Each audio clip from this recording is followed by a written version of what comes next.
오늘 본문 말씀은 스데반 집사님의 순교 장면을 보여주고 있는 내용입니다. 하지만 오늘 설교에서는 그 본문의 내용을 하나하나 살피는 그런 것이 아니고 이 순교의 장면을 우리가 좀 마음에 두고 오늘 교회와 순교 그 관계가 어떠한 것인지 또 순교는 어떠한 것인지 이런 내용들을 한번 생각해 보면서 함께 은혜를 나누고자 합니다. 저희 교회는 원칙적으로 말씀드린 대로 매월 첫째 주일에 성찬 시간을 갖습니다. 그 원칙이 이제 그런 것이고요. 때로는 교회력이나 또는 교회 상황에 따라 때로는 달라질 수도 있겠죠. 자, 아무튼 성찬은 우리 주님의 죽으심을 생각하는 시간이죠. 그래서 이 성찬은 순교와 밀접한 관계가 있고요. 그렇기 때문에 이 성찬을 받는 우리 성도 입장에서 이 순교의 삶과 별개일 수가 없습니다.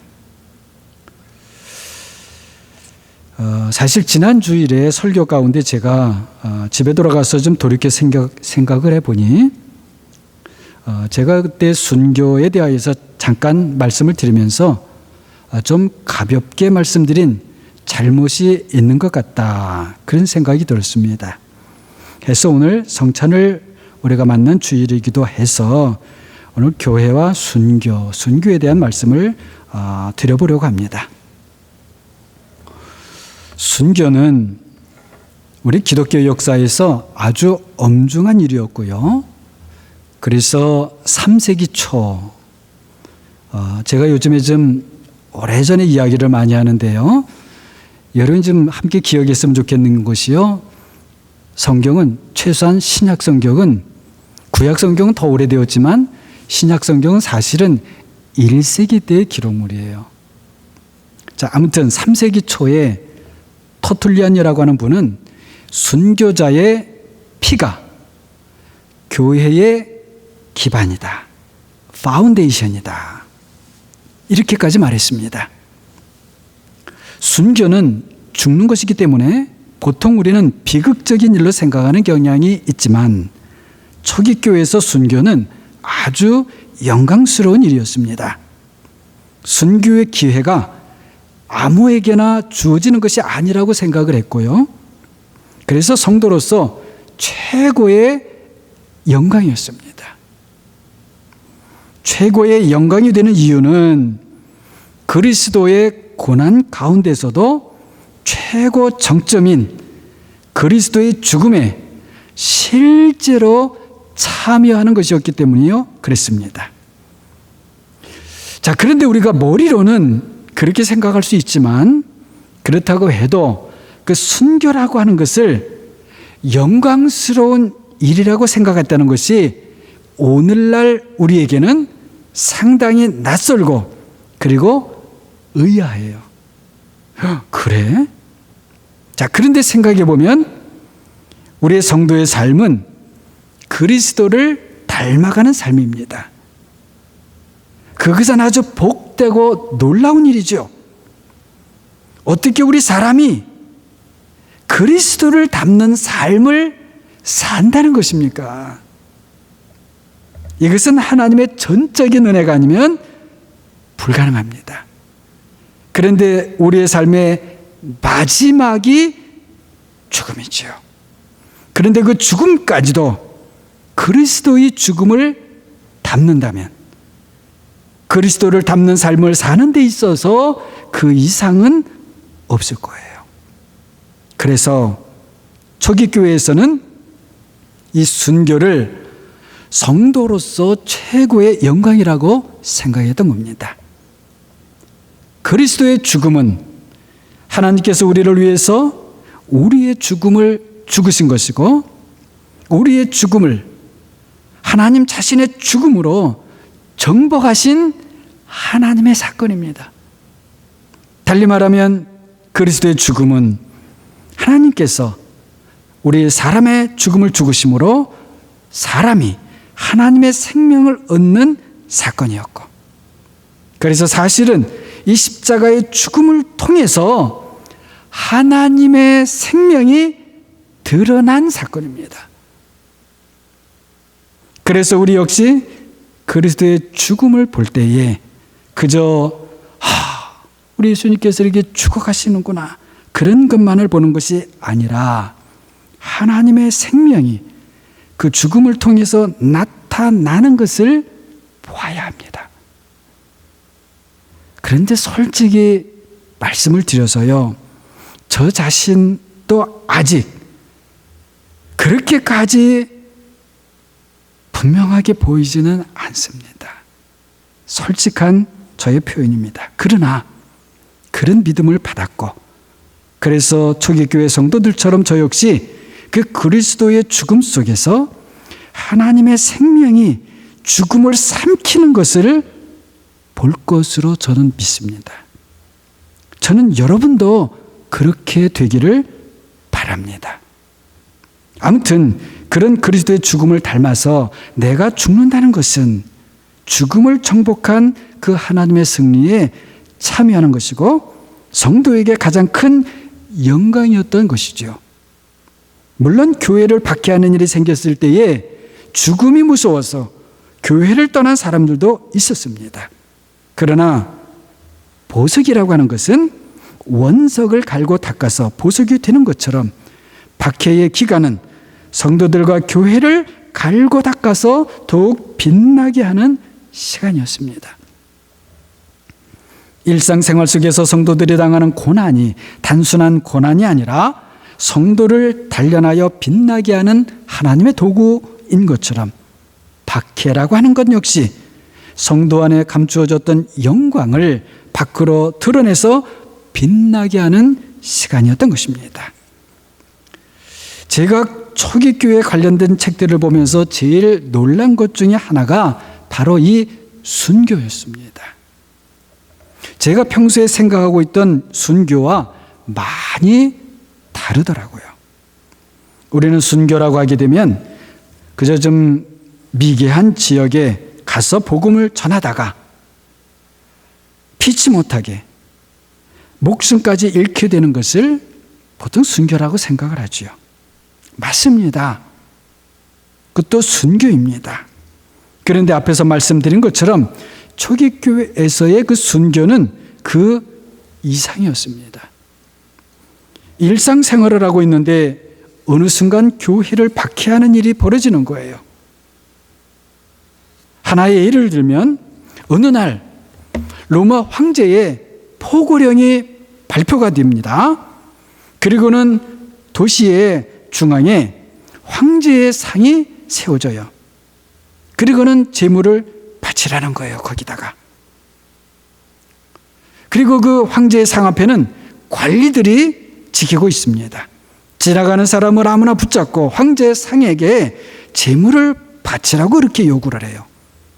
그래서 제물을 바치면 증명서를 그 자리에서 만들어서 떼줍니다. 하지만 제물 바치는 것을 거절하면 국가에 대한 반역자로 몰리게 됩니다. 국가의 반역자가 된다고 하는 것은 죄 중에서도 최상의 죄예요. 엄청난 죄죠. 처음에는 설득하고 때로는 위협을 합니다. 끝까지 제물 바치기를 거절하면 고문을 가합니다. 그리고는 감옥에 갇히거나 그 자리에서 사형을 당하는 거예요. 보통 일반 사람들은 국가 반역자가 안 되기 위해서 다들 그 황제 상 앞에 제물을 바치게 되지요. 그런데 어떤 사람이 끝까지 거절하는가? 그리스도인들이었어요. 물론 그 중에 일부는 아까 말씀드린 대로 황제상 앞에 제물을 바치고 교회를 떠나기도 했습니다. 때로는 돈을 주고요, 관리에게. 그리고 증명서를 사는 사람들도 혹간 있었습니다.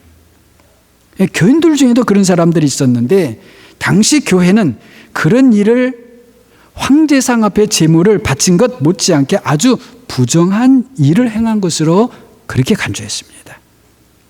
하지만 적지 않은 그리스도인들은 로마 관리 앞에서 자신이 그리스도인이다. I am a Christian. I am a Christian. 이라는 것을 밝히고 황제상에게 제물을 바칠 수 없다고 끝까지 거절하다가 고문을 당한 채 감옥에 갇히거나 죽임을 당했습니다. 그럴 때 감옥에 갇혔다가 나중에 살아서 풀려난 사람들을 교회는 고백자, confessor, 고백자라고 했고요. 죽임을 당하거나 아니면 고문을 못 이겨 감옥에서 죽은 성도들을 순교자, martyr라고 불렀던 것입니다. 당시에 고문을 당했다는 것은 살아남아도 평생 몸의 어딘가는 불구가 되었던 거예요. 그런 고백자들을 교회가 평생 함께 돌보고 또 그들의 가르침을 잘 들었습니다. 그리고 순교자들에 대해서는 교회가 늘 그 순교자들의 이름을 기억하면서 성도들의 삶에, 자신들의 삶의 모범으로 삼았어요. 당연히 여러분 생각해 보면 그러지 않았겠습니까? 그래서 앞에 말씀드린 그 3세기 터툴리안이라고 하는 분은 순교자의 피가 교회의 파운데이션, 기초, 기반이다 라고 그렇게 말을 했던 겁니다. 그리스도께서 자신의 교회를 세우신다고 하셨는데 우리가 그리스도께서 세우시는 교회가 되어가고 있다고 하는 것을 어떻게 알 수 있겠어요? 여러 가지로 물론 말할 수 있을 것입니다. 우리가 배운 대로 말씀 선포가 잘 행해지고 성례가 제대로 집행되고 오늘도 우리가 성례를 우리 할 것입니다마는 훈련과 징계도 은혜 가운데 행해지게 되면 아, 그리스도께서 세워가시는 교회구나 이렇게 말할 수 있을 거예요. 그런데 지난주일에 말씀드린 대로 그런 것들만으로는 무언가 부족해요. 모두가 필요한 일들이지만 그것만으로는 우리 안에 하나님의 생명이 실제로 머물고 있다, 계신다라고 말하기 힘들다는 거예요. 다른 한편으로 우리 마음속에서부터 하나님을 찬양하고 감사하는 일이 막 솟구쳐요. 하나님의 생명이 우리 안에서 일하고 계신다는 증거예요. 맞습니다. 또는 우리가 성경을 보면서 전에는 알지 못했던 것들을 깨닫고 전에 없는 능력과 은사를 얻게 되기도 합니다. 그건 역시 성령 하나님의 역사지요. 하나님의 생명이 역사하고 있는 것 맞습니다. 그런데 적지 않은 경우 처음에 하나님의 생명의 역사처럼 보였던 것들이 시간이 지나면서 변질되는 것을 우리가 많이 보았습니다. 사람의 영광이 하나님의 영광보다 더 커지더라는 것이지요. 나중에는 사람들이 하나님의 영광을 자신의 영광을 위해서 이용을 해요. 그럴 때 우리가 속으로 묻게 됩니다. 하나님, 내가 보았던 그것이 교회가 맞습니까? 이제까지 보았던 그분이 참된 하나님의 종이 맞나요? 우리가 지금 성도의 바른 길을 가고 있는 것이 맞나요? 그러면서 교회가 교회답다고 하는 것이 도대체 무엇인가? 성도가 성도답다고 하는 것이 과연 무엇인가? 우리는 진지하게 묻게 됩니다. 그렇다고 해서 우리가 이런 것이 교회다, 또 이런 것이 바로 성도다운 것이다 주장하고 그것 때문에 또다시 서로 주장들이 충돌되고 다투고 그럴 필요는 전혀 없습니다. 제가 기독교 역사를 살펴보면서 깨닫는 것이 그리스도가 세우시는 교회, 그래서 교회다운 교회, 성도다운 성도를 무엇으로 할 수 있는가? 다른 것이 아니라 바로 순교였어요. 순교인데 어떤 순교인가? 어떤 순교인가? 그리스도의 죽으심을 닮은 순교예요. 여러분 한번 생각해 봅시다. 그리스도께서 하신 일 중에 가장 큰 일이 무엇일까요? 무엇이라고 여러분 생각하십니까? 오병이요, 기적이요? 놀랍지 않습니까? 갈릴리 호수 위를 걸으신 것이요? 여러분 놀랍지 않습니까? 중풍병자를 비롯해서 여러 가지 불치병 환자들을 고치신 것들이요? 정말 모두 놀라운 일들입니다. 그런데 여러분이 잘 이해하고 이 시간에 들으신다면 그리스도께서 우리를 위해 하신 일 중에 가장 큰 일은 바로 십자가의 죽으심이에요. 혹시라도 여러분 중에 그게 어떻게 그리스도께서 하신 일 중에 제일 큰 일이겠어요? 그렇게 자문할 수도 있습니다. 아니, 죽임을 당한 것이지 그리스도께서 병자를 고치시고 무슨 말씀을 하시고 무슨 일을 하신 것은 아니잖아요. 우리 눈에는 그렇게 보여요. 사람으로서는 유대 지도자들과 빌라도 총독 앞에서 신문을 당하시고 유대인들과 로마 군인들에게 조롱을 당하시고 십자가에 못 박혀 달리시고 그 십자가 위에서조차 사람들의 조롱을 받으십니다. 그리고 그 십자가에서 마지막 숨을 끝내십니다. 그러나 하나님으로서 그리스도는 참으시고 인내하시고 참으시고 인내하시고 또 참으시고 인내하시면서 사람의 죽음까지 가십니다. 그리고 사람의 죽음을 자신의 그 하나님 생명으로 집어삼키시는 거예요. 우리를 위해 사람의 죽음을 정복하시려고 모든 것을 참아내셨습니다. 그것을 성경은 예수 그리스도께서 끝까지 아버지께 순종했다고 그렇게 말씀하는 거예요. 산상추운 수훈처럼 그리스도께 하신 설교들 너무나 귀중합니다. 그리스도께서 치유하신 것 모든 것들 너무나 귀중합니다. 그리스도께서 행하신 모든 기적들 너무나 귀중합니다. 그러나 그 중에서도 가장 귀중하고 가장 큰 일은 바로 그리스도의 죽음이에요. 사람들이 보통 그리스도처럼 기적을 행하고 그리스도처럼 놀라운 설교와 가르침을 하면 큰 일이라고 생각을 합니다. 그런 면이 있지요.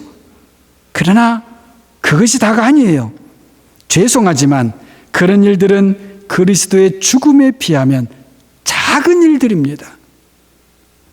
제가 그리스도께서 하신 일들에 대하여 판단을 해서 어떤 일이 어떤 일보다 더 귀중하다 이런 것을 말하려고 하는 것이 아닙니다. 저는 그렇게 할 수도 없고 또 그렇게 해서도 안 되지요. 그러나 육신의 삶을 사시면서 그리스도께서 하신 모든 일들은 결국 무슨 일을 하시기 위한 것이었는가? 바로 죽음의 일이었어요. 우리 사람에게 가장 큰 불행, 가장 큰 비극을 가져온 그 불청객 죽음을 하나님의 죽음으로 정복하는 일을 하시기 위해서 세상에 오신 거예요. 그래서 어떤 일들보다도 그리스도께서 하신 큰 일은, 아니 가장 큰 일은 십자가에서의 죽음이에요. 그렇기 때문에 그리스도의 죽음을 닮은 죽음을 죽는 순교가 성도들에게 가장 큰 영광이었던 것입니다. 사랑하는 여러분, 만약 하나님께서 우리에게 주실 선물이 2개가 있다고 하시면서 우리 앞에 하나는 그리스도의 기적을, 그리고 또 다른 것은 그리스도의 죽음을 주신다면 어느 것을 택하시겠습니까? 이것은 제가 좀 극단적으로 표현한 것입니다. 아무튼 만일 그렇다면 우리는 어느 것을 선택할 것인가? 어떻게 보면 하나는 나의 영광이에요. 다른 하나는 나의 순교예요. 솔직히 말해서 제가 설교를 준비하고 지금 이렇게 질문을 던지는 속에도 저도 저 자신이 자신 없어요. 그런데 그리스도의 죽으심을 생각하면서 기도를 하다 보면 그리스도의 죽음 순교를 선택하겠다는 마음이 조금이나마 듭니다. 그리고 주님, 그렇게 선택할 수 있도록 힘을 주십시오. 그런 기도를 하게 됩니다. 물론 어떻게 될는지 미래의 일을 저 자신도 잘 모릅니다. 사도 바울은 저와는 비교할 수 없게 이것을 너무나 잘 알고 있었고, 그리고 잘 늘 준비하고 있었습니다. 빌립보서 3장 10절과 11절을 보면은요, 내가 그리스도와 그 부활의 권능과 그 고난에 참여함을 알고자 하여 그의 죽으심을 본받아 어떻게 해서든지 죽은 자 가운데서 부활에 이르려 하노니. 사도 바울이 그리스도의 죽으심을 본받고 싶어 합니다. 왜 그랬을까요? 바로 그렇게 그리스도의 죽으심을 본받는 데서 하나님의 생명에 동시에, 그 죽음에 참여하는 동시에 바로 하나님의 생명에 참여할 수 있기 때문이었던 것입니다. 뿐만 아니라 사도 바울은 자신은 날마다 죽는다고 하죠. 날마다 순교를 준비하는 삶, 순교에 합당한 삶을 살고자 한다는 것입니다. 저는 이 사도 바울께서 가셨던 그 길을 멀리서나마 따라가고 싶습니다. 사랑하는 여러분도 그렇게 되기를 바랍니다. 교회는 세상에 있는 그리스도의 몸입니다. 몸이 그리스도와 생명으로 연결이 되어 있지 않다면 그 몸은 더 이상 살아있는 몸이 아니지요. 하지만 그리스도의 몸으로서 교회가 그리스도의 생명과 실제로 연결되어 있다면 모든 것들을 채우시는 분, 곧 성령 하나님의 충만하심이 그 가운데 있는 것입니다. 다시 말씀드리면 교회는 그리스도께서 교회의 머리가 되시는 한 그분의 몸입니다.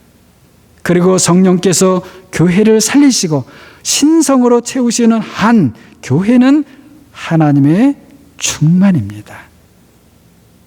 그렇다면 성삼위 하나님께서 교회와 함께 하시는 것이고, 그래서 교회는 성삼위 하나님을 세상에 비추는 빛입니다.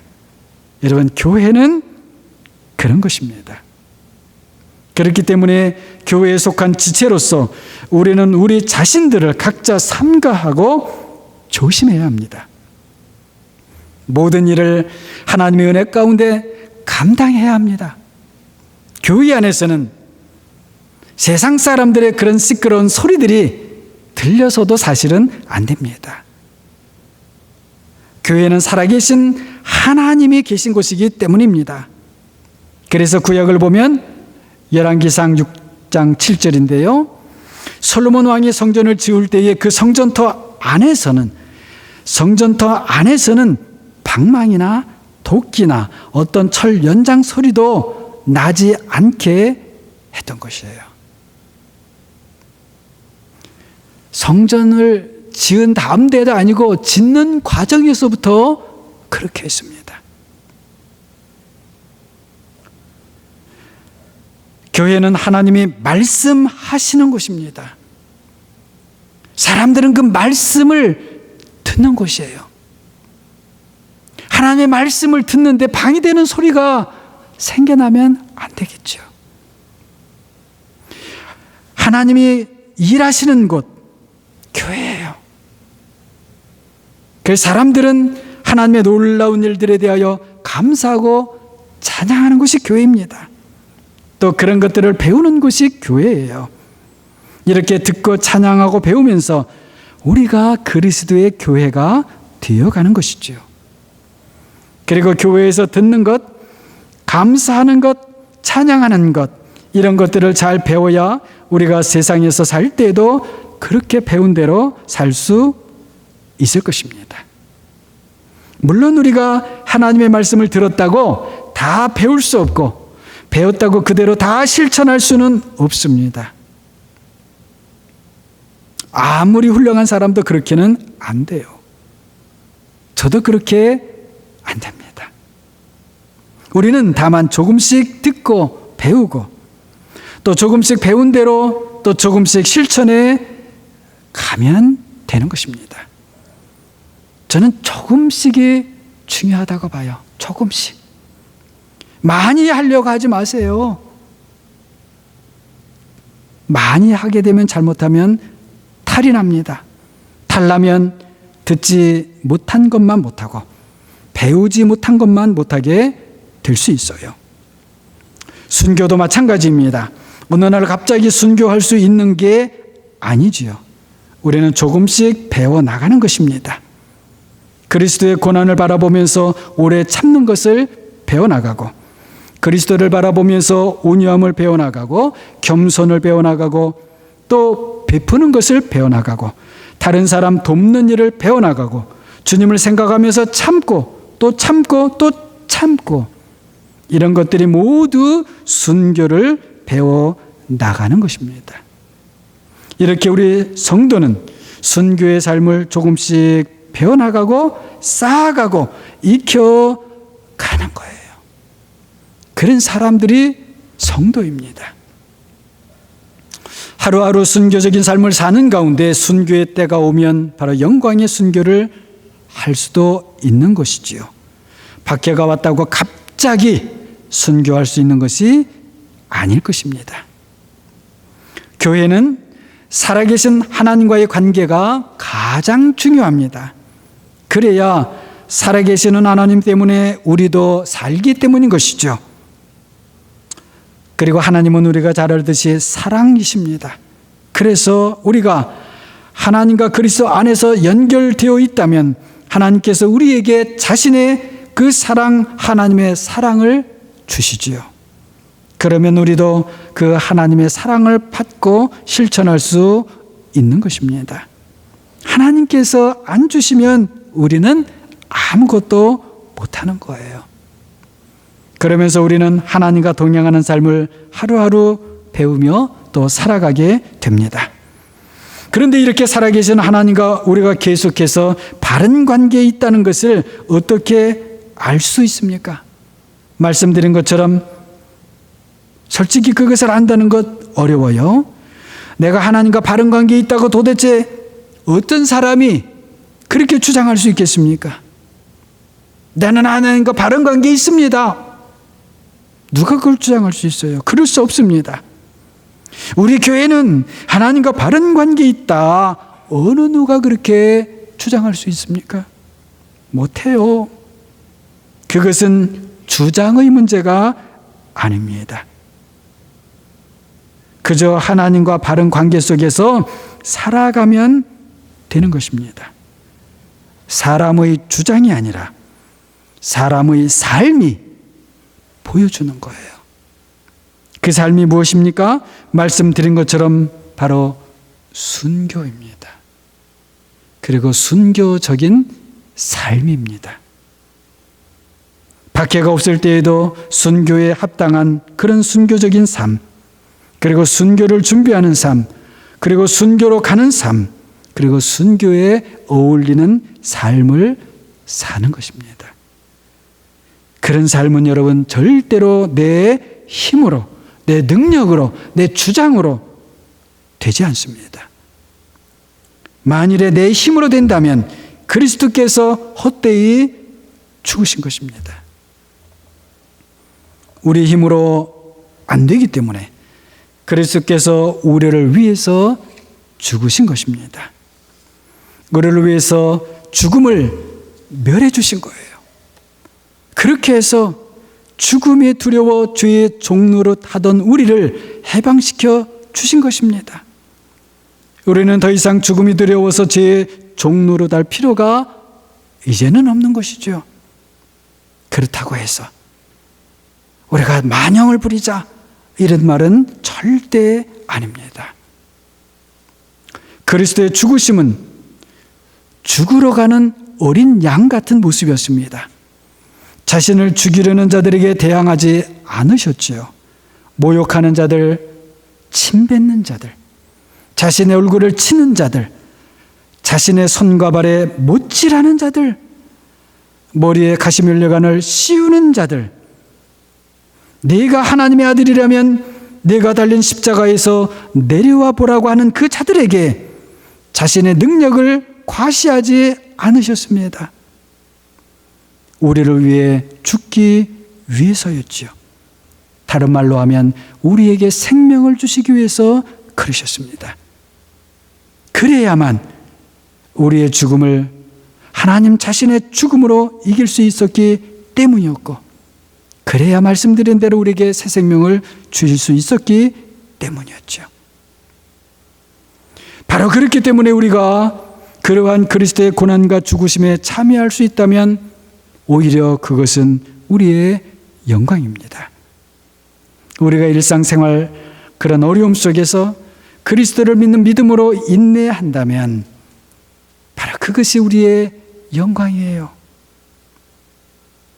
우리가 일상생활의 어려움 속에서도 그렇다고 한다면 우리가 그리스도를 조금이라도 닮아서 그 그리스도의 고난과 그리고 죽음에 참여할 수 있다면 그것은 우리에게 주어지는 더욱더 큰 영광입니다. 여러분 참으로 그리스도의 영광을 얻기 원하십니까? 그리스도의 고난 받으심에도 그리고 그리스도의 죽으심에도 참여합시다. 그것이 바로 우리의 영광이에요.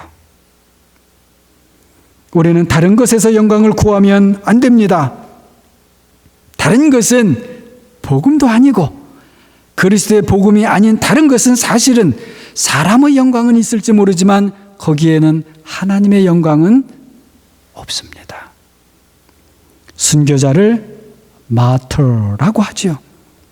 바로 그 순교자 마터라는 말은 증인, 위트네스라는 말과 똑같은 말이에요.